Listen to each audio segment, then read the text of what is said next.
Ο συνάδελφος Μέρφυ. Ευχαριστώ, κυρία Πρόεδρε. Ο Παύλος Φίσας δολοφονήθηκε από τη Χρυσή Αυγή.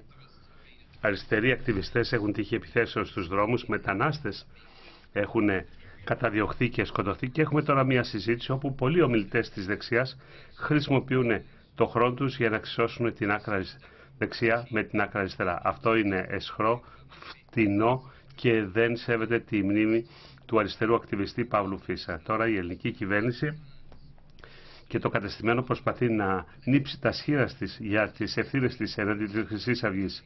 Αλλά μέχρι τώρα στεκότανε αδρανής η κυβέρνηση, ενώ δρούσε με ατιμωρησία η Χρυσή Αυγή και επέτρεψε μια στενή συνεργασία μεταξύ των αστυνομικών αρχών και των εγκληματών της Χρυσής Αυγής. Η άγρια λιτότητα οδήγησε εκατομμύρια σε αθλιότητα και ένδια και αυτό ήταν το έδαφος που εξέθραψε την Χρυσή Αυγή μαζί με τις αντιμεταναστευτικές πολιτικές.